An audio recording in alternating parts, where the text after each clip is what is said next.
I heard a tapping, as of someone gently rapping at my chamber door. Brandon Lee is the Crow. There's no denying it. Even after his tragic death during production, Lee's performance as Eric Draven lives on. With a history of weak sequels and a long in-development reboot on the horizon, we're left to wonder, how do you fix a broken franchise like The Crow? A franchise that, in more ways than one, was broken to begin with. Are you some kind of a ghost? Boo. Before we resurrect The Crow, be sure to hit like and subscribe below to keep up with all our deep dives. When The Crow was unleashed in 1994, moviegoers had never seen anything quite like it. But before the original film, The Crow began as a comic series with its own tragic history. Created by illustrator and writer James O'Barr, The Crow comics came to life in 1981. The comics were a direct response to another untimely death after O'Barr's fiancée was tragically killed by a drunk driver. This horrible personal loss would have an unexpected effect, and inspired the young artist to create the character Eric. O'Barr's comic would then sit unpublished for 7 years before finally coming to life. Eventually, word of mouth spread among devotees of gruesome 80s comics like Teenage Mutant Ninja Turtles, and The Crow found its niche audience of disenchanted superhero fans. The Crow's original 4-issue run is a gloomy testament to one artist's pain, but the narrative itself is a simple revenge story. In each issue, the reanimated protagonist hunts down the men who literally destroyed his life. It's a pretty basic formula, but The Crow's sullen vibe thrilled underground comics fans. Many attempts were made to rekindle the magic of the grisly 4-issue run, but the new books would never reach the same heights again. Fortunately for diehard fans, much of what the original comic series established was reflected accurately in the dreary, nightmarish streets of Alex Proyas's monumental movie, The Crow. Listen! I'm sure you'll remember. You killed them on Halloween.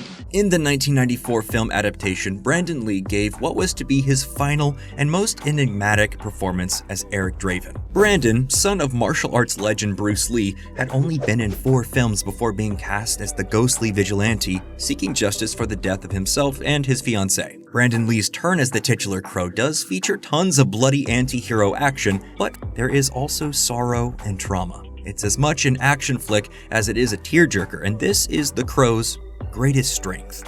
Hold still. Each one of these is a life you helped destroy. The brooding darkness that shrouds the film wasn't just smoke and mirrors either. That's due in part to the real-life death of the film's rising star. During filming, a prop gun malfunction occurred, and shortly after, Brandon Lee was pronounced dead at only 28 years old. Lee's accidental death took a deep emotional toll on The Crow's director. Again, these unfortunate aspects combined are the jagged pieces that make The Crow work as a whole. Rarely has a film shed as much blood, sweat, and tears as the original did in 1994, and it shows. It's an uncomfortable truth. With its offbeat aesthetic and newsworthy headlines, The Crow was a box office smash, and a major hit with disaffected youth from all walks of life. This, of course, was enough to spawn a sequel. Are you gonna vanish into thin air again? I thought I'd use your front door.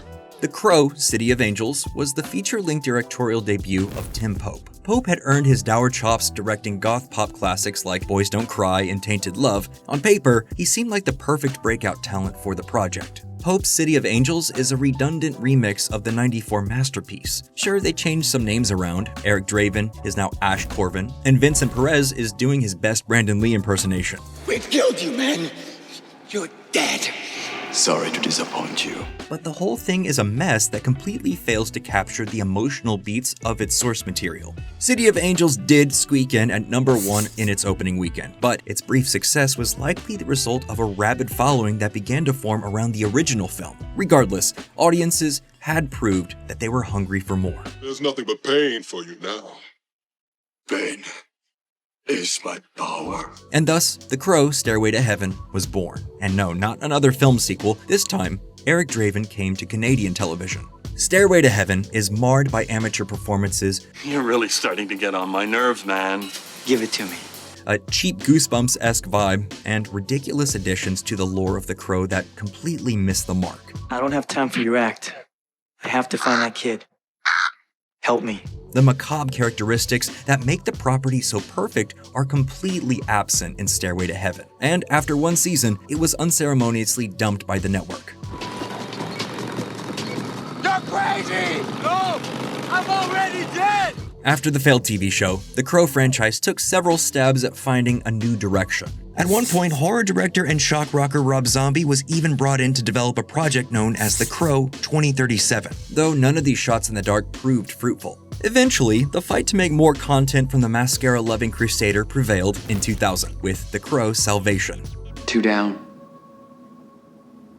2 to go. This deranged threequel had a limited theatrical run, but is probably best known as a direct-to-video snooze fest. Salvation is a new metal hodgepodge that does try to adapt the chilling murder scenes in the comics more accurately, but otherwise bears little resemblance to the goth rock classic. Guess it's true. Guns don't kill people. Think maybe knives do? Well, keep that thing away from me. The Crow took flight again in 2005's The Crow Wicked Prayer. This almost straight-to-blockbuster flick stars Edward Furlong of Terminator 2 fame in a continuation of the previous film's miserable storyline. Furlong barely looks the part, and did little to convince fans that their dormant cult favorite could ever be brought back from the grave. You sure got a lot of life in ya. What I got in me ain't life. The Crow property changed hands for almost 2 decades. The studios hustled to find the next Eric Draven. Mark Wahlberg, Bradley Cooper, James McAvoy, Jason Momoa, DMX. But yes, The Crow has had many bad reinterpretations and cursed proposals over the years. But in August of 2024, The Crow will soar across rainy streets once again. I killed you. Yeah, you did. This time around, The Crow is receiving the full reboot treatment with Bill Skarsgård taking up the Eric Draven mantle. Fans of The Crow were quick to voice their concern over the, let's say, controversial first look and trailer footage. You have no idea what hell awaits you. No, I do. The real problem here cuts pretty deep. How could anyone possibly carry the Eric Draven torch after Brandon Lee? Brandon Lee was successful because no one expected what he would bring to the role in life or his tragic death. Alex Proyas, director of the original film, has even gone on record stating his distaste for the idea of a reboot. Brandon Lee made that movie what it is, right? He paid the ultimate, the worst price anyone could ever pay making a movie. It's his legacy. With every new iteration of the franchise, it gets harder and harder to disagree. In the end, the magic of The Crow lies in its ability to fly past our expectations of standard action flicks. It's a movie that wears its bleeding heart on its sleeve like a badge of honor. And for all its gallows humor and brutal brawls, The Crow is also a film that asks us to grieve. While we remain hopeful for what's ahead, it's certainly hard to mend a wing that's already been clipped. But hey, it can't rain all the time. And that's it for this week. So what do you think? Is there any way to fix The Crow? Do you think there is still hope for the franchise? Let us know in the comments below. As always, please subscribe to the channel in order to stay up to date with everything happening at Nerdstalgic.